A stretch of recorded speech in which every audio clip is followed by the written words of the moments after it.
जगद्धिताय कृष्णाय गोविंदाय नमो नमः। नमस्कार, देवभूमि डायलॉग के मंच पे आपका स्वागत है। मैं हूं रमेश भट्ट। पूरा विश्व आज जान चुका है देवभूमि के दिव्य बालक प्रद्युम्न के बारे में। हर कोई जानने की इच्छा रखता है कि प्रद्युम्न इतना असाधारण कैसे है। लेकिन कलिकाल में अपने जीवन को सफल बनाने का सबसे आसान तरीका क्या है? भगवान श्री कृष्ण का पूजन, भगवान श्री कृष्ण की स्तुति। और प्रद्युम्न के मुखार बिंदु से न सिर्फ आज भगवान श्री कृष्ण की स्तुति के बारे में जानेंगे, बल्कि हमारे सनातन धर्म में गौ माता को माता कहा जाता है। गौ माता की महिमा का बखान आज प्रद्युम्न खुद अपने मुखार बिंदु से करेंगे। आइए स्वागत करते हैं हम सभी। बहुत बहुत स्वागत है प्रद्युम्न आपका देवभूमि डायलॉग के इस मंच पर।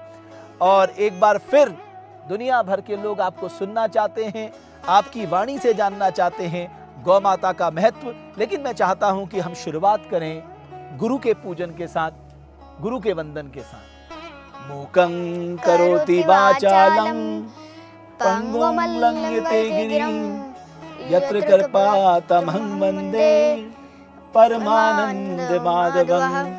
गुरु ब्रह्मा गुरु विष्णु गुरुदेव महेश्वरा, गुरु साक्षात परम ब्रह्मा तस्मै श्री गुरुवे नमः। बहुत अभिनंदन है प्रद्युम्न आपका।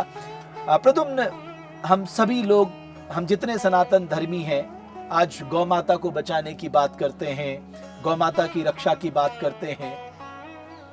गौ माता का आध्यात्मिक महत्व, सांस्कृतिक महत्व, वैज्ञानिक महत्व, हमारे जीवन में गौ माता का महत्व, मैं चाहता हूं आपके मुखार बिंदु से आज सारे विश्व के सनातन धर्मियों ये सुने कि गौ माता का महत्व हमारे जीवन में क्या है।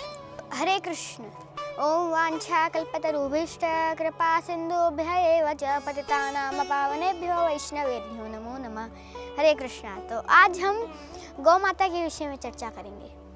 तो आज हम 3 प्रकार से गौ माता को जानने का प्रयास करेंगे। पहला विज्ञान से, दूसरा अपने इतिहास से, और तीसरा हम जो है अपने शास्त्रीय दृष्टि से जो है हम जानने का प्रयास करेंगे। तो अभी देखिए, गौ माता को हमारे शास्त्रों में देवी कहा गया है। गौ माता के अंदर 33 करोड़ देवी देवता निवास करते हैं। रामचरितमानस में गोस्वामी तुलसीदास जी बता रहे हैं कि भूकंप कहेगा एक ही गाथा, कापे धरा त्रास सब जाता, जादिन धना धेनु ना होई, रसा रसा ताछन कोई।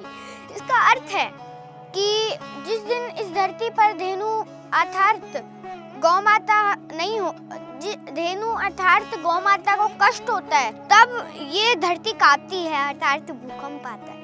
तो जिस दिन इस धरती पर गौ माता नहीं होगी, वह दिन ये धरती रसातल अर्थात पाताल लोक में चले जाएगी। जी। और भगवान श्री कृष्ण तो गायों के साथ ही रहते थे, वो जंगलों में चरवाहा के रूप में जाते थे, उनका अनन्य प्रेम था। तो इस पे भी थोड़ा दृष्टि डालिए कि भगवान श्री कृष्ण ने क्या कहा है। तो भगवान श्री कृष्ण गौ माता से प्रेम करते थे, ये बिल्कुल सही है। भगवान जो है स्वयं चलते थे गौ माता से, वो भी इसलिए चलते थे क्योंकि गौ माता की धूल छाती पर पड़े। जी चलिए, बहुत ही अच्छी। और क्या आप बताना चाहते हैं आज हमारे सनातन प्रेमियों को गौ माता के बारे में? तो देखिए, हम अपने इतिहास से जानने का प्रयास करें। 2 फरवरी 1835 को लॉर्ड मैकाले ने ब्रिटिश पार्लियामेंट में अपना संबोधन दिया था और कहा कि मैंने सारे भारतवर्ष में भ्रमण किया, लेकिन मुझे एक भी चोर और भिखारी नहीं मिला। तो मुझे तो नहीं लगता कि हम इस देश को जो है अपना गुलाम बना पाएंगे, क्योंकि ये जो देश है, इसकी जो संस्कृति है वो बहुत अच्छी है, और साथ ही साथ इसकी रीढ़ की हड्डी है इसका एजुकेशन सिस्टम। तो जब तक और ये गौ माता का दूध, दही, घी आदि पी के जो है ये इनका शारीरिक और मानसिक इनको रोग विकास होते हैं। जी। और ये अमूमन कहा जाता है कि हमारे देश का जो शक्ति बोध है, हमारे देश का जो सौंदर्य बोध है, वो हमारी सबसे बड़ी ताकत है। इसलिए हमें इस बात का ध्यान रखना होगा, कभी जाने अनजाने में हमारी वजह से इस देश के शक्ति बोध और सौंदर्य बोध को ठेस ना पहुंचे।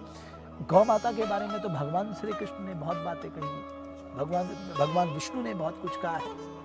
विष्णु पुराण की अगर मैं बात करूं तो तो देखिए विष्णु पुराण में एक श्लोक आ रहा है, एक वर्णन आ रहा है, तो ये बहुत सुंदर वर्णन है। इस प्रकार से है कि नमो ब्राह्मण देवाय गो ब्राह्मण हिताय च जगतिताय कृष्णाय गोविंदाय नमो नमः। तो देखिए इस प्रकार से वर्णन है कि नमो ब्राह्मण देवाय, भगवान जो है इस धरती पर गौओं की तथा ब्राह्मणों की रक्षा के लिए अवतरित होते हैं। जैसे कि आप देखेंगे तो भगवान के काफी सारे चित्रपट होते हैं, आपके घर पे भी होंगे, तो उन चित्रपटों में गौ माता अधिकतर रहती ही रहती है जी। और मैं ये भी बताना चाहता हूँ, जो हमारे पहाड़ की बद्री गाय है उसके दूध को, ये मैं नहीं कह रहा, ये IIT रुड़की ने सर्वे किया है जिसके मुताबिक उसका दूध संसार में सबसे ज्यादा लाभदायक है किसी भी बच्चे के लिए। तो ये जो पूरा एपिसोड हमने रखा था देवभूमि डायलॉग के मंच पर, ये केवल और केवल प्रद्युम्न के मुखार बिंदु से ये बताने का था कि गौ माता का एक आम जनजीवन में, एक आम व्यक्ति के जीवन में क्या महत्व है। देवभूमि डायलॉग के मंच पर आगे भी आप प्रद्युम्न को कई प्रकार के विषयों पर धारा प्रवाह होकर बोलते देखेंगे। आज के लिए बहुत बहुत धन्यवाद।